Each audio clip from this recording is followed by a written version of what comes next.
BA part 1 लोक प्रशासन, paper number 2 भारतीय लोक प्रशासन। आज की चर्चा में हम केंद्रीय सरकार में, भारत के केंद्रीय सरकार में वित्त मंत्रालय के संगठन एवं कार्य पर ध्यान देते हैं। केंद्र के अंदर जो सरकार में विभिन्न मंत्रालयों और विभागों की हम चर्चा कर रहे हैं, उनमें बहुत ही महत्वपूर्ण एक मंत्रालय है वित्त मंत्रालय, जो संघीय सरकार के वित्त प्रशासन तथा उससे संबंधित विभिन्न राज्यों के वित्तीय मामलों को निपटाने के लिए उत्तरदायी होता है। समूचे देश को प्रभावित करने वाले सभी आर्थिक और वित्तीय मामलों के संबंध में यह मंत्रालय ही निर्णय लेता है, जिसमें विकास संबंधी और अन्य प्रयोजनों के लिए साधन जुटाने का काम शामिल है। यह मंत्रालय केंद्र सरकार के खर्च का नियमन करता है, जिसमें राज्यों के साधनों का अंतरण करने का काम शामिल है। यानी हम केंद्र सरकार के राजस्व और व्यय की बात तो केंद्र सरकार का वित्त मंत्रालय करता ही है, लेकिन राज्य सरकारों के जो संसाधन कहाँ से आएंगे, कैसे होंगे, उस बारे में भी ये नीतियां और योजनाएं तय करता है। इस मंत्रालय का मंत्री कैबिनेट स्तर का एक वरिष्ठ मंत्री होता है और उसकी सहायता के लिए राज्य मंत्री और उप मंत्री होते हैं। वर्तमान में इस मंत्रालय के 3 विभाग हमें देखने को मिलते हैं। जनरली 3 ही विभाग मिलते हैं। कभी कभार कोई परिवर्तन होता है तो उसके बाद पुनः हमने पाया है कि सामान्य परिस्थितियों में हम 3 विभाग ही देखते हैं। पहला विभाग है आर्थिक कार्य विभाग, डिपार्टमेंट ऑफ इकोनॉमिक अफेयर्स। यह विभाग अन्य बातों के साथ साथ मौजूदा आर्थिक प्रवृत्तियों का परिवीक्षण करता है और आंतरिक तथा बाह्य आर्थिक प्रबंध को प्रभावित करने वाले सभी मामलों के संबंध में सरकार को सलाह देता है, जिसमें वाणिज्य बैंक तथा सार्वजनिक ऋणदाता संस्थाओं का कार्य चालन, पूंजी निवेश का विनियमन, विदेशी सहायता आदि शामिल है। भारत संघ तथा उन राज्य सरकारों और विधान मंडल वाले संघ राज्य क्षेत्रों के, जब वे राष्ट्रपति शासन के अंतर्गत हों, इन सब का बजट तैयार करना एवं उन्हें संसद में पेश करने की जिम्मेदारी भी इसी विभाग की होती है। आर्थिक कार्य विभाग के 8 प्रमुख प्रभाग होते हैं। आर्थिक प्रभाग, जो कि एक मुख्य पिलर है इस मंत्रालय का, इसकी भूमिका सलाहकार की है। यह प्रभाग अर्थव्यवस्था के कार्य निष्पादन का परिवीक्षण करता है, अर्थव्यवस्था की मौजूदगी प्रवृत्तियों का विश्लेषण करता है। आर्थिक प्रभाग आर्थिक समीक्षा तैयार करता है।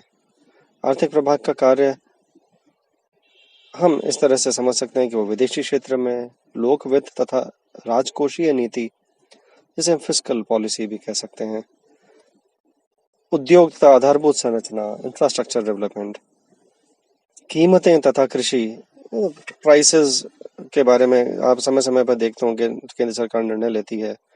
समन्वय करना तथा प्रशासन, सामाजिक क्षेत्र तथा डेटा बैंक, मुद्रा एवं पूंजी बाजार, स्टॉक एक्सचेंज मार्केट होता है जो हम देखते हैं, है ना।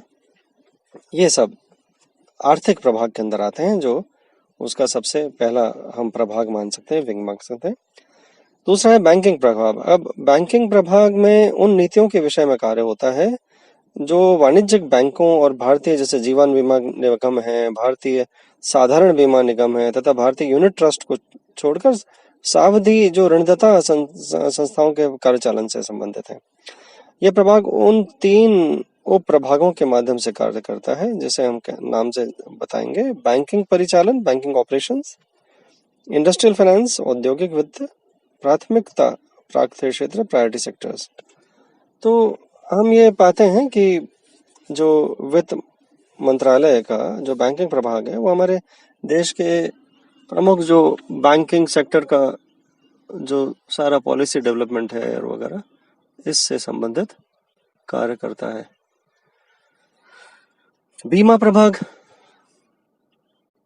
का एक और प्रभाग है जो डाक तार विभाग, जो डाकघर जीवन बीमा निधि के नाम से योजना चला रहा है। इसके अतिरिक्त बीमा प्रभाग जीवन तथा साधारण दोनों किस्म के बीमा से संबंधित मामले। इस प्रभाग पर राष्ट्रीयकृत जो बीमा उपक्रम हैं, अर्थात जीवन बीमा निगम, भारतीय साधारण बीमा निगम, और इनकी नीतियां तैयार करना, इसे बीमा संबंधित कानूनों के प्रशासन का भी दायित्व होता है। बजट प्रभाग, यह बात है जो रेलवे को छोड़ करके हमारे केंद्र सरकार का सारा पहले बजट एक बनता था और रेलवे का बजट अलग बनता था। अब हमने इसको रेलवे बजट को अलग से बनाना बंद करके और रेलवे बजट को जनरल बजट के अंदर ही शामिल कर दिया है। तो आम बजट जो होता है उसको तैयार करने का यह प्रभाग जिम्मेदार रहता है। और राज्य और जो क्षेत्र हैं जहाँ पे कि राष्ट्रपति शासन लागू हो या जो केंद्र शासित प्रदेश है, उनके जो बजट्स होते हैं उन पे भी ये नजर रखता है। विदेशी वाणिज्यिक उधार तथा पूंजी प्रभाग, ये पूंजी बाजार शाखा के दो अनुभाग हैं जो शेयर बाजार की सुव्यवस्थित संवर्धन एवं विकास की नीति तैयार करता है। शेयर मूल्यों के संचालन और उनके सूचकांकों का अनुवीक्षण करने और भारतीय प्रतिभूति एवं विनियम बोर्ड से भी securities and exchange board of India की कार्यप्रणाली का पर्यवेक्षण करना से संबंधित है। विदेशी वाणिज्यिक उधार शाखा के कार्य, विदेशी वाणिज्यिक उधार संबंधी सभी प्रस्ताव इसी प्रभाग में आते हैं। विदेशी वित्त प्रभाग, ये विदेशों से मिलने वाली सहायता, अंतर्राष्ट्रीय मुद्रा कोष, इंटरनेशनल मॉनेटरी फंड,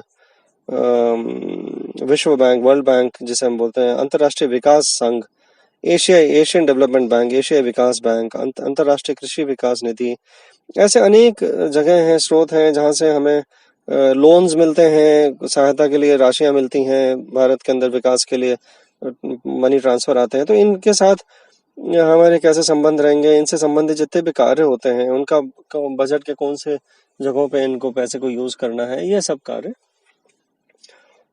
विदेशी वित्त प्रभाग करता है। मुद्रा और सिक्का प्रभाग, अब हमारे देश में नोट छप रहे हैं, कॉइन्स बन रहे हैं, है ना, टिकट्स, स्टैम्प्स हैं, स्टैम्प पेपर हैं, न्यायिक व गैर न्यायिक टिकट हैं, चेक, बॉन्ड, ये सब अब ये केंद्रीय टिकट गृह उनके वितरण की व्यवस्था करता है। तो करेंसी नोट प्रेस नासिक है जो कि कई सारे नोट छापती है, और बैंक नोट्स और देवास में छपते हैं। इस तरह ये सब जो इकाइयां हैं जो हमारे यहाँ देश में मुद्रण से संबंधित हैं, उनका ये कंट्रोलिंग प्रभाग है। अब हम आते हैं डिपार्टमेंट ऑफ एक्सपेंडिचर पे, व्यय विभाग पे। यह दूसरा मंत्रालय का दूसरा विभाग है, मतलब वित्त मंत्रालय का दूसरा विभाग है। और इसके हम इसको इस तरह समझ सकते हैं कि भारत में जितना भी एक्सपेंडिचर हो रहा है बजट पास होने के पश्चात, तो उसको ये उस पे ये निर्णय लेता है, नीतियां बनाता है। भारत सरकार के सभी मंत्रालयों एवं कार्यालयों से संबंधित वित्तीय अनुमतियां विशेषतः उन विभागों में जिन्हें कोई सामान्य अथवा विशेष आदेश प्राप्त नहीं है। इसके अलावा मितव्ययता लाने के लिए सरकारी संस्थाओं की भर्ती पर पुनर्विचार करता है। लागत लेखा संबंधी प्रश्नों पर मंत्रालय तथा सरकारी उद्यमों को परामर्श देता है। भारतीय लेखा परीक्षण भी इसी के नीचे आता है। ऑडिटिंग के लिए प्रतिरक्षा लेखा विभाग भी। मोटे रूप से यह कहा जा सकता है कि व्यय विभाग भारत सरकार के समस्त व्यय का नियंत्रण करता है और अपव्यय को रोकने के लिए उत्तरदायी है। मतलब जो भी मितव्ययता लानी है और गैप्स हैं, हमारे यहाँ पे कहीं पे खर्चों के अंदर कमी लाई जा सकती हो, मितव्ययता लाई जा सकती हो, उस पर प्लानिंग करता है। अब इसके अलावा हम आते हैं हमारे रेवेन्यू विभाग की तरफ, डिपार्टमेंट ऑफ रेवेन्यू की तरफ। उससे पहले हम ये देखते हैं कि यहाँ पे जो हमने अभी बात करी डिपार्टमेंट ऑफ एक्सपेंडिचर की, उस डिपार्टमेंट ऑफ एक्सपेंडिचर में